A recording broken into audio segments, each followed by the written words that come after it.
안녕하세요 여러분. 2월 9일 수요일날 주예배경 매일기도회 병행해서 드리기로 하겠습니다. 우리 다같이 사도신경 고백하시겠습니다. 전능하사 천지를 만드신 하나님 아버지를 내가 믿사오며 그 외아들 우리 주 예수 그리스도를 믿사오니 이는 성령으로 잉태하사 동정녀 마리아에게 나시고 본디오 빌라도에게 고난을 받으사 십자가에 못 박혀 죽으시고 장사한 지 사흘 만에 죽은 자 가운데서 다시 살아나시며 하늘에 오르사 전능하신 하나님 우편에 앉아 계시다가 저리로서 산자와 죽은 자를 심판하러 오시리라. 성령을 믿사오며 거룩한 공예와 성도가 서로 교통하는 것과 죄를 사하여 주시는 것과 몸이 다시 사는 것과 영원히 사는 것을 믿사옵나이다. 아멘. 오늘 하나님께서 저희들에게 주시는 말씀은 마태복음 16장 1절에서 17절 말씀 보시겠습니다. 마태복음 16장 13절에서 17절 16장 13절에서 17절 말씀 보시겠습니다. 다 찾으신 줄 알고 제가 공독해 드리겠습니다. 예수께서 빌립보 가이사랴 지방에 이르러 제자들에게 물어 이르시되 사람들이 인자를 누구라 하느냐 이르되 들으는 세례요한 들으는 엘리야 어떤 이는 예레미야나 선지자 중에 하나라 하나이다. 이랬을 때 너희는 나를 누구라 하느냐 시몬 베드로가 대답하여 이르되 주는 그리스도시요 살아계신 하나님의 아들이시니이다. 예수께서 대답하여 이르시되 바요나 시몬아 내가 복이 있도다. 이를 내게 알게 한 이는 혈육이 아니요 하늘에 계신 내 아버지시니라. 아멘. 생명의 가치에 대해서 생명의 가치 어느 부대의 한 상관이 부하들에게 이렇게 소리를 질렀습니다. 이 멍청이들아 어서 모여 이렇게 얘기를 하자 부하들이 급하게 자기 숙소 막사에서 막 뛰어나왔는데 나중에 보니 한 명이 빠져있는 것이었습니다. 화가 난 상관은 그 빠진 부하를 데려오게 하였습니다. 그런데 이분이 말하는 게 아주 거칠죠. 군대에 있는 사람들 다 그렇게 익숙해져 있을 거예요. 야 임마 너는 뭔데 모이지 않는 거냐 하고 막 소리를 지릅니다. 그러자 그 사병은 도로 당당하게 이렇게 대답을 했습니다. 멍청이들이 이만하면 됐지 않습니까? 어찌 더 많아야 합니까? 자, 하나님께서는 우리 인간들로 하여금 자신의 무가치함 속에서 그렇게 살아가도록 내버려 두지 않으셨다는 것입니다. 은혜의 하나님께서는 우리가 예수 그리스도의 피값을 통해서 당신의 양자가 되었다는 것을 허락하셨습니다. 우리의 인생의 모든 또 삶의 모든 가치는純정 주님 안에서 인정되고 진실해질 수 있음을 우리가 잊지 않아야 되겠습니다. 우리에게 이제 부족한 것은 무엇이냐? 조금 전에도 제가 낮 시간에 상담도 우리 교직원을 위해서 하기도 하고 그랬는데 당당함이나 세상을 밝게 볼 줄 아는 자신감이 우리에게 많이 부족하다는 것입니다. 우리의 가치는 세상 사람들이 아닌 하나님이 다 평가하시는 것입니다. 왜냐하면 우리는 하나님의 형상 그 자체라고 창세기 1장 27절에 누누이 언급하고 있지 않겠습니까? 하나님이 자기 형상 곧 하나님의 형상대로 사람을 창조하시되 남자와 여자를 창조하시고 그렇게 말하십니다. 하나님 형상대로 우리가 지음을 받은 하나님의 백성이라는 거죠. 그러니까 생명의 가치가 거기에서 돋보이고 존귀케 된다라고 얘기합니다. 특별히 예수님께서 인간의 생명을 천하보다 어떤 누구보다도 귀한 것이라고 명명하셨습니다. 자, 우리가 일반적으로 생명 경식 풍조가 만연되어 있는 현대 시대입니다. 귀 기울여 우리가 반드시 들어야 할 부분이 아닌가 그런 마음이 듭니다. 생명의 근원이신 하나님은 인간 생명이 하나뿐인 생명이라고 얘기하는 거죠. 그리고 천하보다 귀하다, 영원 불멸의 생명이다 라고까지 아주 존귀하다는 것을 자꾸 언급하시며 규정하고 있습니다. 특별히 하나뿐인 생명이다. 이 말씀은 우리가 어디에서 보면 성경에 밝혀져 있냐면 누가복음 12장 20절에 보입니다. 하나님은 이르시되 어리석은 자여 오늘 밤에 내 영혼을 도둑으로 찾으리니 그러면 내 예비한 것이 누구 것이 되겠느냐. 이제 부자가 자꾸 재산을 축적하고 그 다음에 먹고 배부르는 거에만 집착을 하니까 오늘 내가 너를 데리고 가버리면 네가 지금 뭐 어떤 것에 네가 집착하고 가치를 두냐, 네 생명 귀한 거야 라고 가르쳐 주시는 거죠. 그래서 유일한 생명이라는 것입니다. 어리석은 농부에게 말씀하시는 거죠. 이 말씀은 생명은 오직 한 번만 주어진다는 거예요. 이것이 자꾸 갱신이 되고 다시 다른 생명이 또 주어지고 업그레이드 되고 그런 게 아니라 한 생명이 계속 그것만으로 존속이 된다.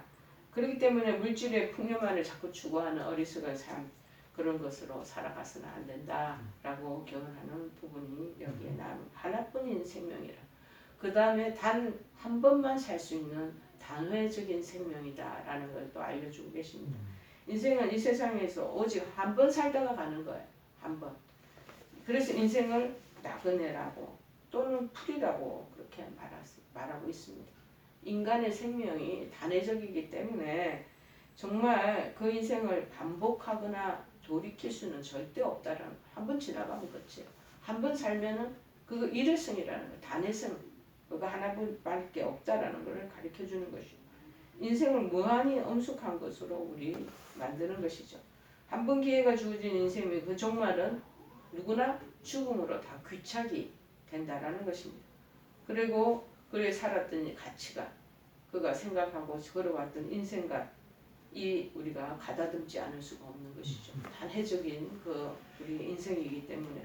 그래서 이 인생이라는 것이 결코 허무한 것도 아니고 정말 안이한 것도 아니라는 거예요. 모든 인간은 하나님 앞에서 자기 생명에 대한 책임을 져야 할 존재라는 거예요.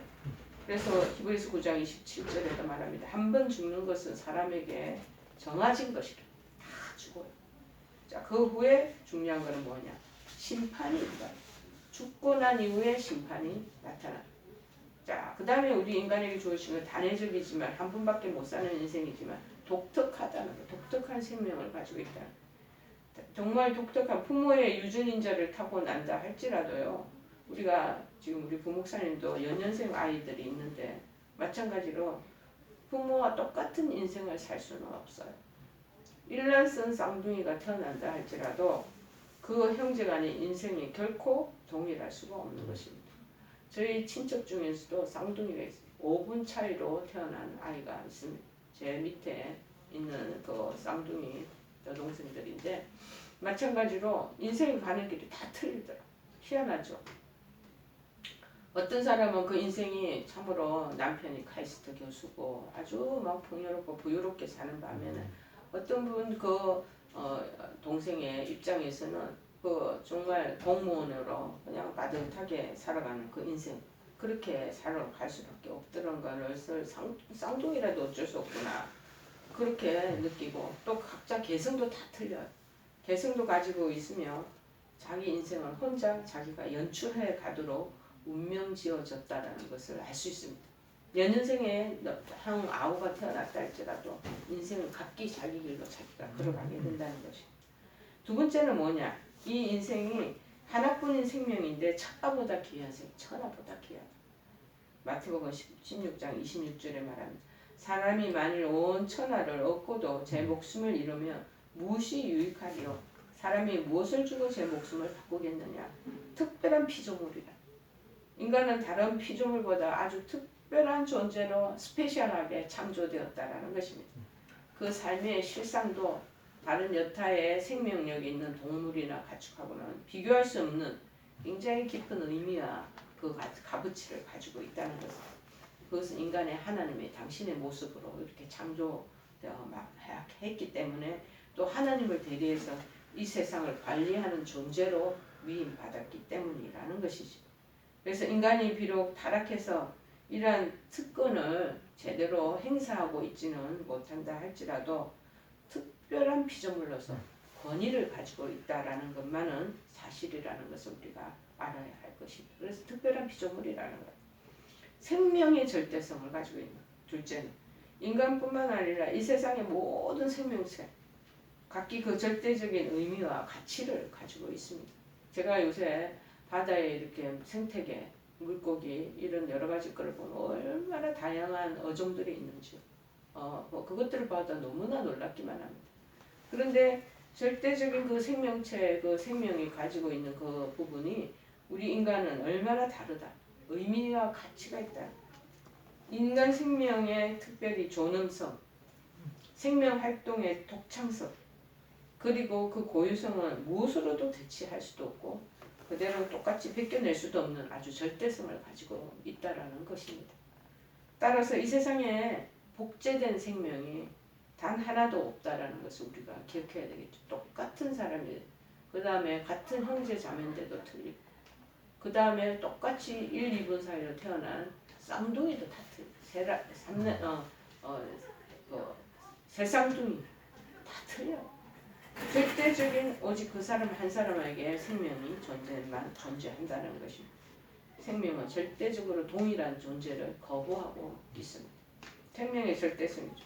그 다음 그 생명이 굉장히 탁월하다. 생명의 탁월성을 얘기합니다. 인간은 그 어떤 다른 생명체보다도 그 생명작용에 있어서는 굉장히 탁월성을 지니고 태어났다는 것입니다. 인간은 인격적이기도 하고요. 도덕적인 것도 포함되어 있고 종교적인 존재 뿐만 아니라 이성적인 존재. 그래서 사고력을 가지고도 하고 창의력을 가지기도 하고 추리력을 가지고 상상력을 가지고 기술력, 정복, 축적력, 뭐 인간이 이룩할 수 있는 모든 문화와 그 다음에 문명들을 다 건설할 수 있을 정도의 희한한 독특성을, 탁월성을 가지고 있지 않습니까?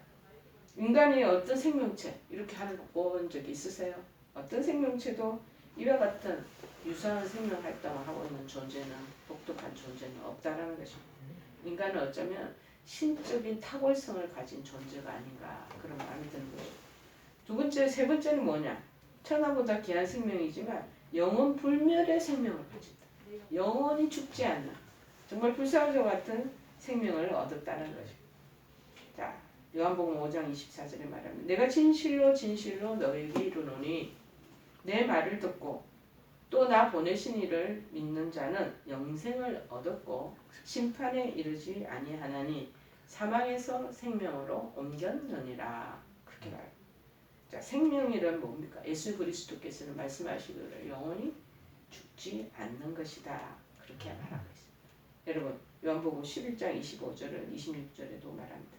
예수께서 가라사대 나는 부활이요 나는 생명이니 나를 믿는 자는 죽어도 살겠고 죽는데 또 사는 거예요. 그래서 또 그런데 살아서 나를 믿는 자는 영원히 죽지 아니하리니 이것을 내가 믿느냐라고 정의를 하고 있지 않습니까? 자, 그렇습니다, 여러분. 죽는 것은 생명이라고 할 수 없습니다. 여러분, 예수 그리스도가 나는 부활이요, 나는 생명이라고 하신 말 속에는 죽음을 극복하고 그리고 부활하지 않는 생명은 생명일 수 없다는 뜻이 여기에 포함되어 있습니다. 성경에 나오는 이 생명과는요, 생물학적인 우리 생명과는 초월하고 있다는 것입니다. 부활 그리고 영생 이 생명관은 굉장히 신학적이기도 하면서 종교적인 생명관을 언급하고 있는 것입니다. 그리고 이 생명관만이 인간을 죽음에서 구원할 수가 있는 것입니다. 자, 그래서 그리스도 안에 있을 때 영원한 생명이 된다. 그냥 그래서 영원 불멸의 생명이 되는 게 아니라 그리스도 안에 있을 때만이 그렇게 된다는 것입니다. 그래서 요한복음 5장 24절에 말하고 있습니다.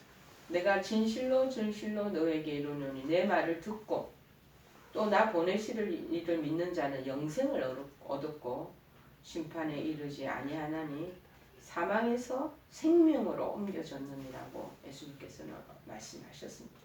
인간이 영적인 죽음에서 정말 생명을 얻는 것은 예수 그리스도를 생명의 구주로 영접하는 데 있다라는 것.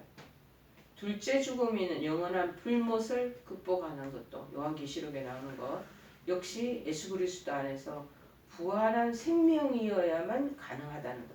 그래서 계시록 20장 6절, 5절 6절에 말합니다. 그 나머지 죽은 자들은 그 천년이 차기까지 살지 못한다. 이는 첫째 부활이라. 이 첫째 부활에 참여하는 자들은 복이 있고 거룩하도다. 둘째 사망이 그들을 다스리는 권세가 없고 도리어 그들이 하나님과 그리스도의 제사장이 되어 천년 동안 그리스도로 더불어 왕노릇하리라. 성경에 이렇게 기록되어 있습니다. 이처럼 예수님을 하나님의 아들로 믿는 신앙이 아니고서는 어떤 사람도 영원히 살 수 있는 생명을 얻을 수 없다라는 거예요. 그렇게 오직 예수 그리스도를 믿고 그 믿음 안에 사는 자들만이 부활하신 영원한 생명체로서 살아갈 수 있는 그런 권리를 가졌다. 그리스도 안에 있어야지만 영원한 생명을 얻게 된다는 것입니다. 세 번째, 그래서 부활과 영생이 있다는 거예요. 성도가 예수님을 믿었죠. 그리고 성령으로 중생하게 된 것은 그것은 영생에 대한 하나님의 약속의 증표입니다. 그에 대한 구체적인 실현이 어디에서 달성되어지냐? 부활에 의해서 그것이 달성되어진다. 모든 성도들을 바울같이 어떻게 하든지 부활에 이르려고 노력하지 않으면 안 되는 것입니다. 빌립보서 3장 11, 12절에 이렇게 말합니다.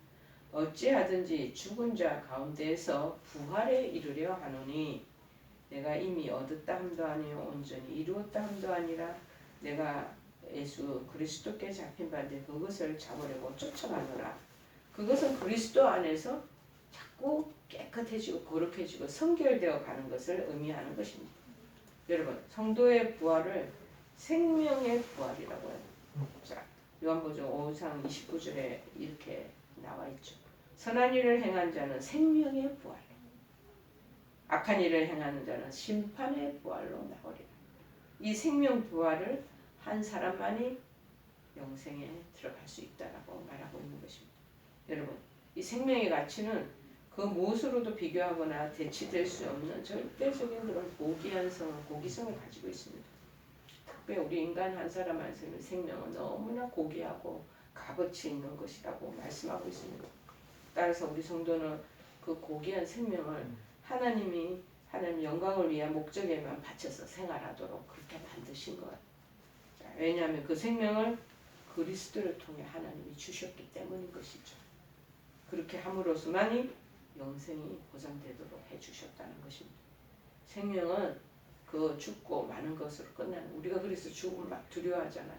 그리스도 안에 있는 사람들은 절대 두려워해서는 안 돼요. 죽음 이후의 영생이 또 우리를 기다리고 있기 때문입니다. 영생함으로서만 그 가치가 완성되는 것입니다. 그래서 그리스도를 통해 영원한 생명을 약속하신 하나님, 우리가 그 고귀한 생명을 하나님 영광을 위해서 정말 사용하고 바칠 수 있도록 우리를 항상 거룩하고 구별되도록 하게 하시고 주의 날에 모든 생명 부활에 참여할 수 있는 저와 여러분이 되기를 간절히 축원해 드립니다. 찬송가 154장 찬양하시고